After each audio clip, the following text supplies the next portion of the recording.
Secrets in every win on the Sin City Spins.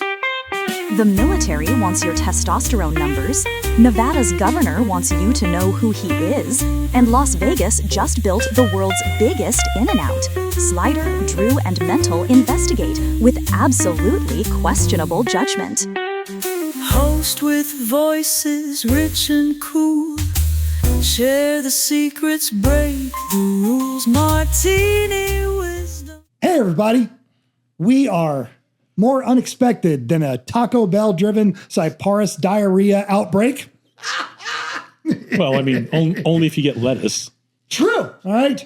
We are less disruptive than a Blue Angels flyover on a beach. Not true. Not true. But we are honest and dependable.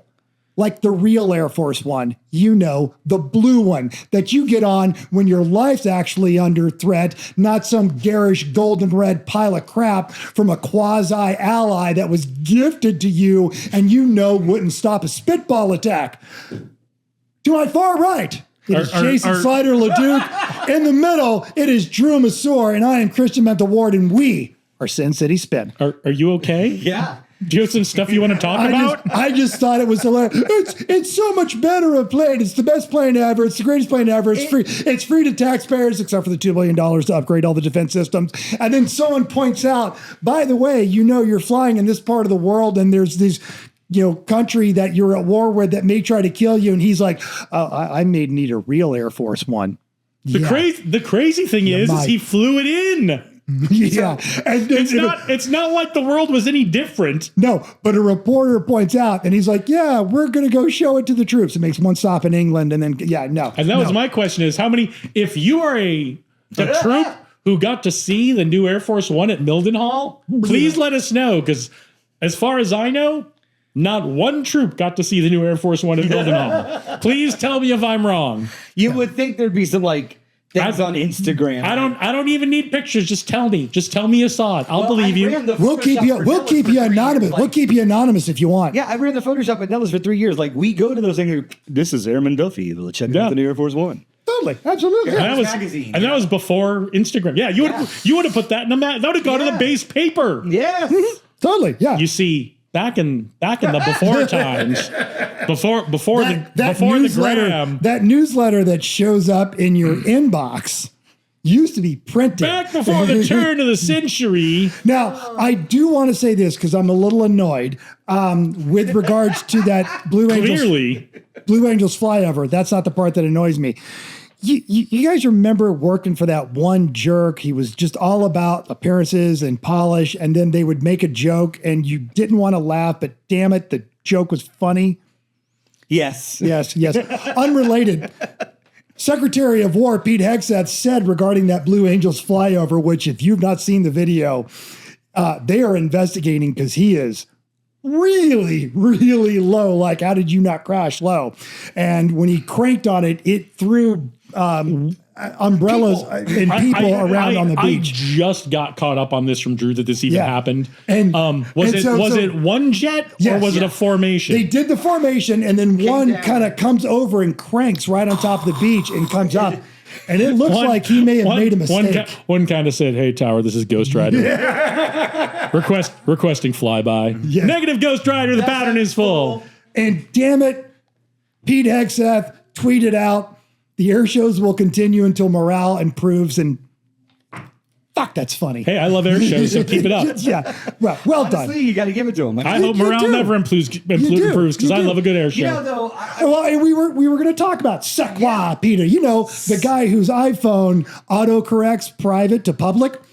And you have some stuff about that. Yeah. If you're the guy that the Pentagon is begging to use the phrase off the record correctly. I'm a big fan of Secretary PD, from reopening Gitmo to almost getting fired. Alligator Alcatraz. Technically Homeland. Was he Alligator Alcatraz? I think that was somebody else. Christie. Oh yeah, okay, yeah, that was right. That was Christie. Christine right. Corey. Yeah. I say fuck. You say plane. Fuck. Plane. Fuck. Plane. Fuck. Plane. Fuck plane. Yeah. So if you're still with us, thank you. In today's news. And if she'd have just hung around a little bit longer, she could have had a perfectly good 740. I know she could have had a 747 fuck plane. Best plane ever, as long as no one's shooting at you. Corey Lewandowski being fuck plane on the side of it. Look what I did, babe. Look, isn't it funny? Let's do butt stuff on the fuck plane. Anyway, speaking of butt stuff, No, there it is. so Secretary Petey is in the The DUI hire. This, yes. That was good. See, don't like you, but your jokes are funny. And now I can't help but laugh. Damn you. Anyway, did PD do something this He week? did. Thank you. We had to get out of that. Yeah. So if you are over 30 years of age and currently serving in the armed forces, you will now, as part of your annual health assessment, be tested for your testosterone levels. Because Secretary Pete believes there is a chronic deficiency of man juice happening in our armed forces. Of course. That's how Clearly, he's never been in a dorm. That's how we got the Space Force. So they are going to test you, and if you come in a little low, they will give you free testosterone therapy. Now I do. And now, what I think happened is back when they were allowing trans people to serve, they bought all this testosterone for the transitions, and then they were like, "Nah, you got to get out with the weirdos and the weirdos and the." Now fags." I'm wondering though, is it optional? Because flu shots are optional. Your testosterone is optional, but you know how military guys are. My understanding, I caught a little bit of this video, is that the testing is mandatory as part of your PHA every year. Yep. If you are recommended for TRT, it is your option. That is my understanding. I don't think this is a terrible idea. No. And now I don't think they're going to find a lot of men under 40 who are out of norms. That's my question: is to what level are they saying are they talking about the normal? I'm so glad you asked. The normal human range of male testosterone, which is something like, and I forget the units, but 200 to 1,000. What level are they testing to, and what level are they saying is low? Ages 19 to 39, your normal testosterone range is 300 to 1,000.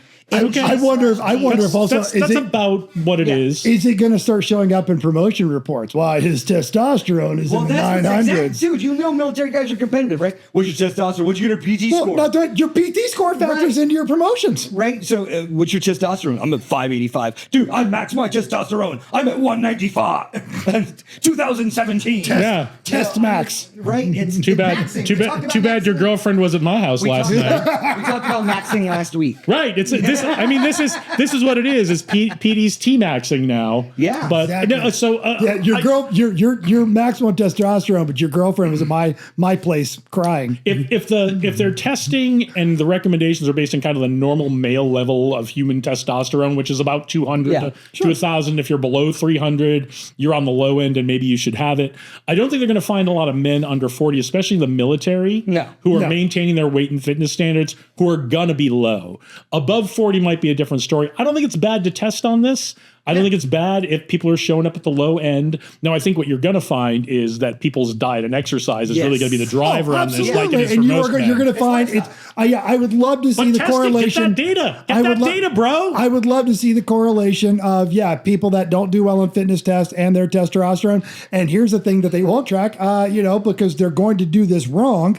I'd love to start seeing also instances of alcohol-related instances and domestic violence in people that are getting this therapy, because we're going to administer it like we administer flu shots. I just don't think you're going to find a lot of people who are like, I don't think you're going to find a lot of men even over 40 who are below 500. Right. No. If they're in the military and they're maintaining their weight and fitness standards. Yes. Because I just don't think you're going to see that. While one affects the other, one also drives the other. So if you're working out and taking care of yourself. What could happen is the Department of War could come out with men should be at 700. Well, and that's what I'm wondering, right? That's what I'm wondering is what is the level? What level are they considering low? If 1,000 is the high end and you're under 700, maybe you can get a boost. I don't know if they're going to be like you have to be at 250 or under 300 necessarily, because the symptoms are ED, so your dick don't work. Chronic fatigue. Mine does. Chronic fatigue. So again, pay attention, ladies. Not hey, I don't feel like taking that in because it's hot outside. Chronic fatigue. If you're deployed 6 months out of the year and you're working 18 hours a day. Yeah. Yes. And then bone and muscle loss. To your point, I think it was you. Oh yeah, that's the ED. That's losing the bone. We're looking at it. We're looking at it kind of like a steroids-esque, jack up the man juice. Like in my head when I read this article, I saw this commercial in my mind. It was like, "Are you tired of beardos and weirdos and fatties? Fuck yeah, me too. Get your man juice." It's brought to you by Secretary of War. Brought to by the people who brought you boring juice. Is your Peter soft? Ha ha! That's a joke. It's never soft.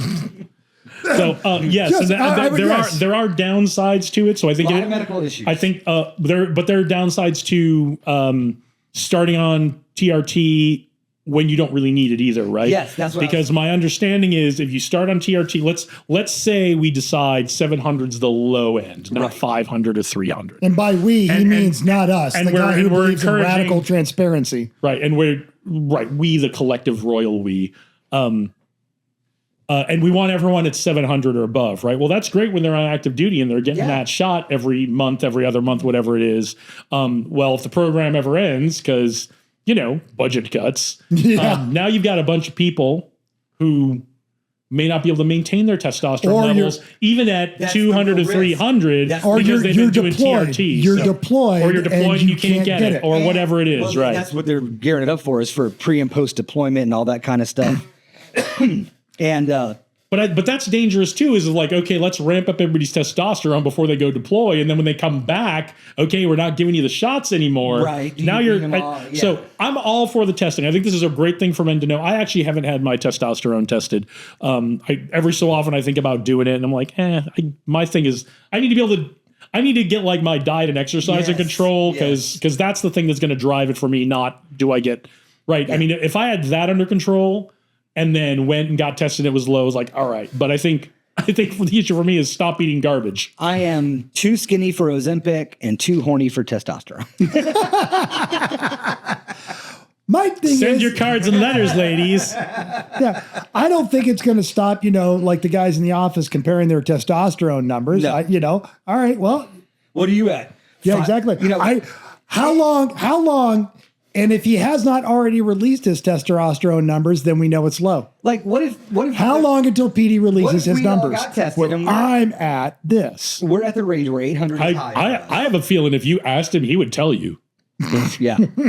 If Now, I don't know if he'd tell you if he's on TRT 800 is the I'm high saying. end for males in our age group. in our age In group. our age group. Sorry, we're old. Soon to be 750 for some of us, but Anyway. In general, for if adult yours men, came it's 200 to 1,000. Yeah, So yeah, but if Kind of yours like came our in- listeners. If yours came in at 800 and yours came in at 700 and mine came in at 500, I wouldn't. Go, I win. I wouldn't go. Oh my God, Slider's more of a man. I would just know that intrinsically. right, you know that already. You know that already. Right, I've met the Slider. We don't need to get blood drawn to figure that out. But I mean, we can. I wouldn't feel less of a man. Within a normal range. It's just like my wife. But would you feel more of a woman? Well, the estrogen, maybe. Let's talk about it. I don't know. Yeah. I think it's crazy that we kicked a bunch of people out because we wanted testosterone, and now we're like, everyone gets Now everyone gets testosterone, right? Now, Maybe he again, just watched. He watched the Captain America and Winter Soldier I think too much, and he's thinking Super Soldier Serum. I don't know. They think it's Super Soldier Serum or V from the Boys or something. Like you're gonna shoot this up and just be like, "I'm jacked, motherfuckers! Man juice." Brought to you by Boring Company. Oh my God. Anyway, to reiterate, I think the testing is great. I think this is something men should be paying attention to, especially as they get older, they get up to our age. It is not for everyone, but it is something that could, if you're having health problems, you have low energy, you're having trouble it's no keeping joke. up with your exercise, like you want to do more and you don't have the energy. This could be something. So guys, this is important. Pay attention to it. I agree. Sure, I agree wholeheartedly. And if you're in the military, well, that decision just got made for you. As all decisions do. Yes, Fair. right. Yeah. You can refuse the flu shot, but we're going to know what your testosterone we is. couldn't. No, a bunch of kids, We couldn't refuse the flu shot when we were in. So they're back to mandating flu shots. Oh yeah, that was about no flu shots, and then like half of San Antonio got sick. And they were half like, a Lackland got the flu. Yeah. Hey, you guys remember when we talked about it on this show when we said this is a really dumb idea and they're going to... Okay, yeah, I remember that. Yeah, that I was don't, us. but he doesn't. Clearly, it's low T. but I agree. Clearly, it's low T. Maybe that's what this is about. Is well, if they had higher testosterone, they wouldn't need all these other vaccinations. It's just one shot. One shot. It's a bargain. Yeah, you remember when we would get that one shot before we would deploy, right in our right butt cheek, the globule, and then it would sit there like peanut butter for 2 days. Yeah. Oh God. That's when I first learned the joy of the That's when you couldn't say no to shots. Yeah, exactly. Remember all the people we knew who were like, no thanks to the anthrax shot, like had disciplinary proceedings and had to go to court and all that kind of stuff. Exactly. Yeah. Yeah. Oh God. Yeah, they were trying to bounce people. They were trying to arrest people for not getting the anthrax shot. You were non-deployable and you were useless. I think it's guys, we didn't get to refuse that when we wore the uniform. It was you don't have to get this shot. That's cool. We can still be friends. You just can't wear this uniform anymore and you might be in a jail cell. Pretty much. Yeah, exactly. No, it's good stuff. Oh, Like anything, we will see how much there is of forfeiting your future for your now. Well, and disability. I have a feeling they're going to look at the bill and they're going to go, oh, never mind. maybe. Or there could be like, hey, when people are off testosterone, if they get what are there probably about across active duty and guard and reserve, other categories. There are probably 1 million dudes serving right now, maybe a little more. So I a million dudes times whatever it costs to do just the test, never mind the testosterone. Yeah. And seriously, all right, we still have a sizable percentage in the various armed forces that are females. Are they testing their estrogen? Yes. No, they're testing their testosterone. Oh, all right. So For premenopausal, postmenopausal, all the kinds of things that affect. Okay. Yeah. Okay, so that desert queen with a mustache is about to get a whole lot more interesting. Mandatory laser hair. Well, I mean that's just a function of how many days you've been in theater. That's not a function of anything medical. You are truth. Yes. All right. Well, I think we've Oh, yeah. beat that horse. Are we ready to move on from that one? I think so. You gotta. I've got something, but if you've got a palate, I'm good either way. Do you? Well, so I'm just thinking, like, speaking of like, I'm a man, and everyone needs to know who I am, and I'm more of a man. Our own Governor Joe Lombardo, Former Sheriff Joe Lombardo, was pulled over.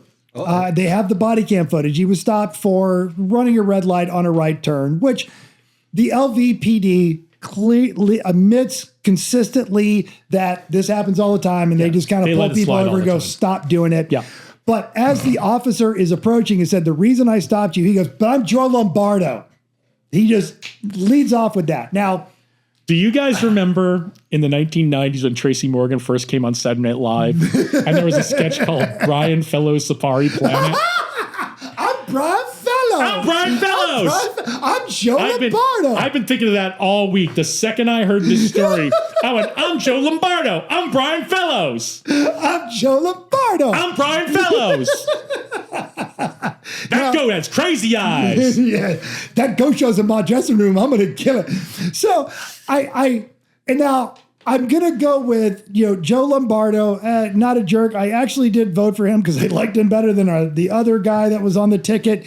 I don't appreciate how, like, literally every newspaper, news agency outside of this is referring to him as a MAGA governor or a Trumpy governor, because really that's a little unfair. He's being just a conservative and a jerk, and that's just independent of who he aligns himself with.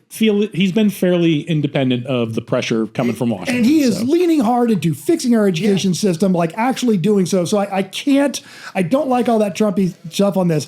But what I do love, and this is what's always so great about Las Vegas, is the Beverly Theater. We love the Beverly Theater. Mm-hmm. They do a lot of great stuff. They show Lost Boys on Halloween, and they'll show the Rocky Horror Picture Show, and they do live concerts.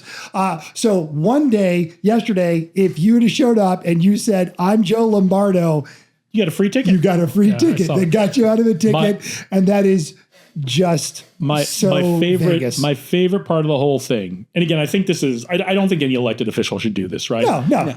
You don't, He you would have don't, gotten you don't lead so with much more quality if he'd have walked up and the guy said, "The reason I stopped you," he says, "I appreciate that. Hey, aren't you Joe?" "Yeah, I am Joe Lombardo." Dude, you would have gotten. But no, it was I'm Brian credit. Fellows.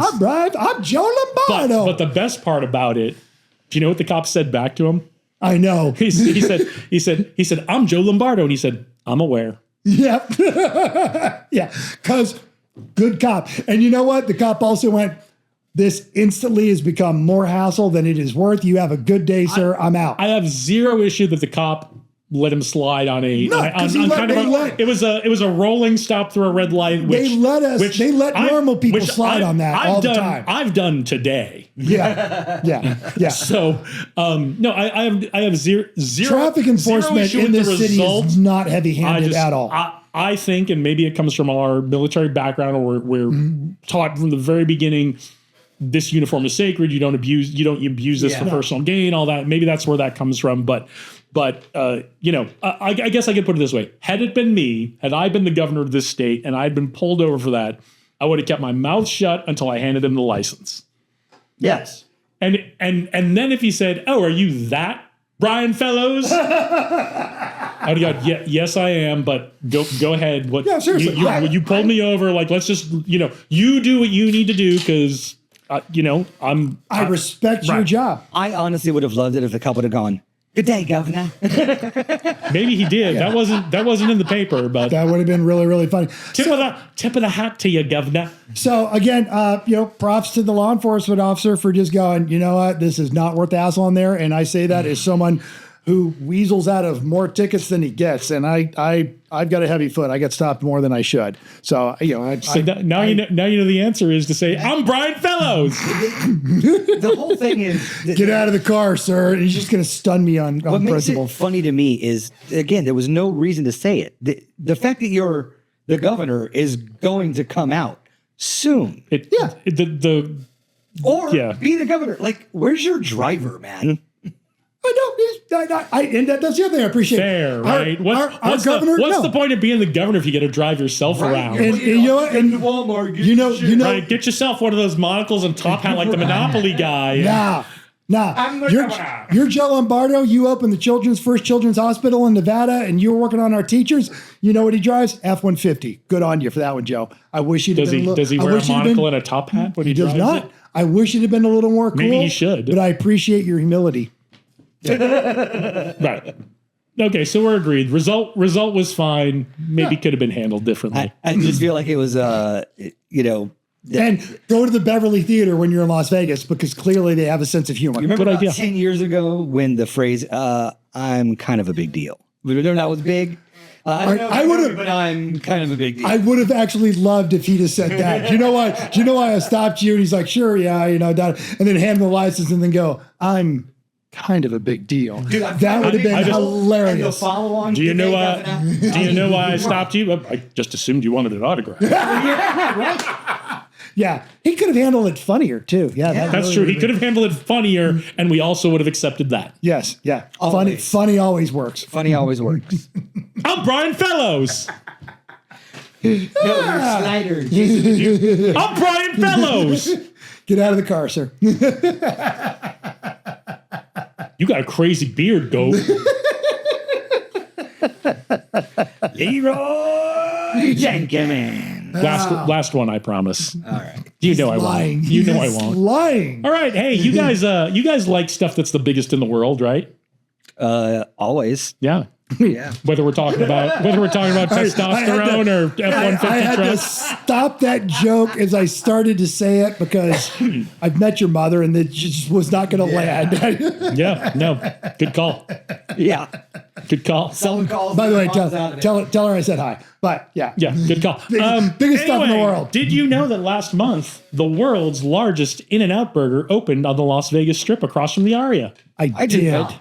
Did we do this one already? No, Okay. but it shows up because we like hearing about Las Vegas news. I knew it was coming. It's great. I saw that it was coming. I didn't know it was the biggest in the Biggest in the world. 8,000 square foot restaurant also features a 2,500 square foot terrace.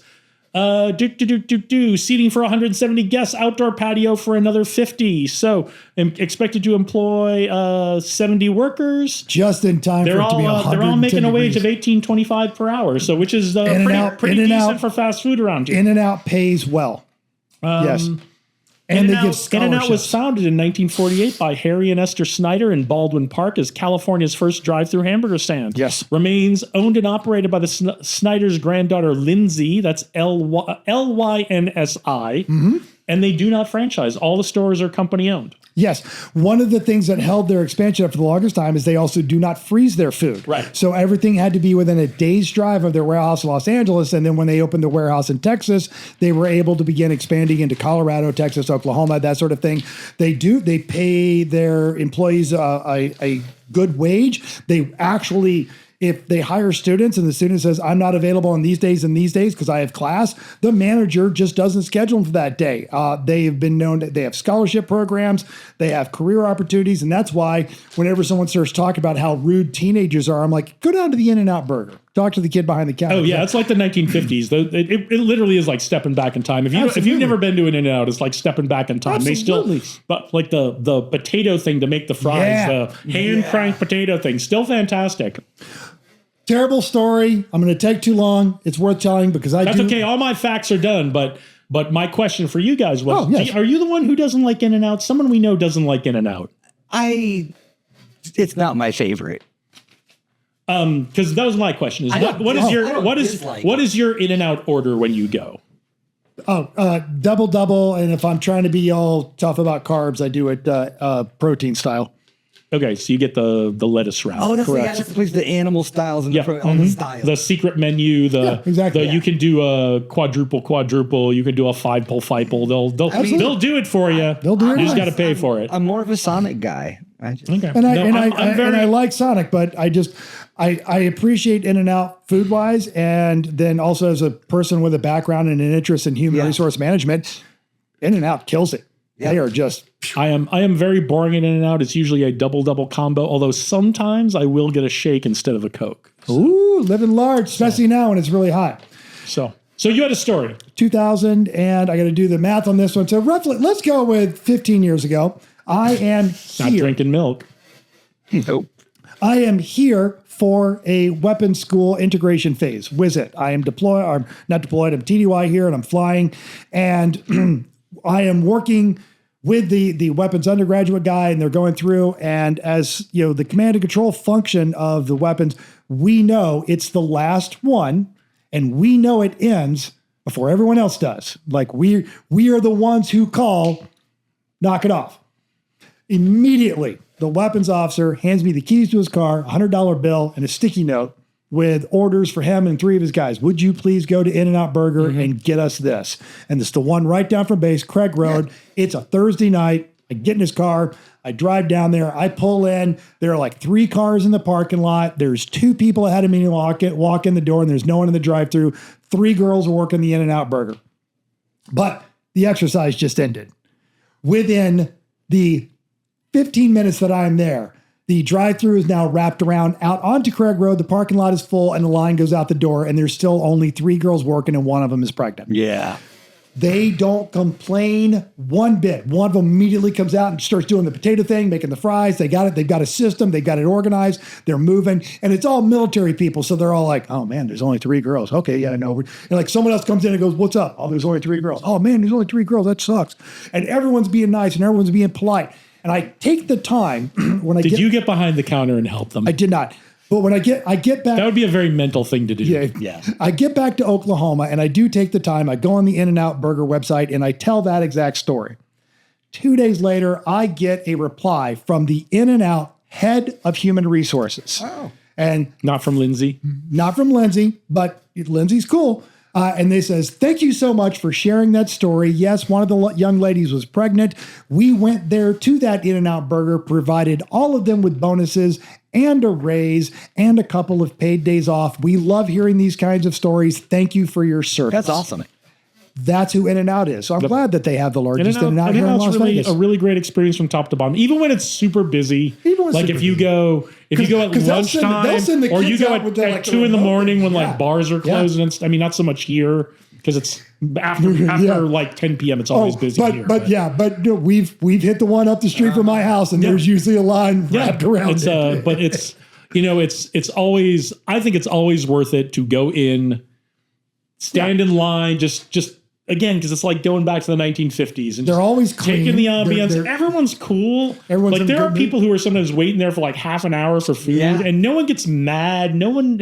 There's just something about it, and it's worth going in and just kind of taking in the 1950s ambiance. Absolutely. And if you're a grumpy old person who thinks all teenagers suck, go to an In-N-Out. Right. They will change your mind. Yep. The kids that are working at the In-N-Out right now, that's the future. Those are your future CEOs and managers. They're the ones that are going to make a difference because they understand the value of work and they're being rewarded for it. Yeah. Well said. I'm Brian Fellows. Bye. Thanks for joining us. If you want to disagree or agree, if you want to correct our math, or you just need to find out where the good tacos are, you can drop us a line at sincityspin.podcast@gmail.com. You can text us at 702-721-7328. We're on Facebook, Insta, Reddit, and the thing formerly known as Twitter. That is all we have. Stay safe and hopefully luck will be your lady. But if you wind up broke, well, I hope you have a swinging time. Well, hot shit. You think I'm not bringing that back to you later today? You're out of your mind. Well, hot shit.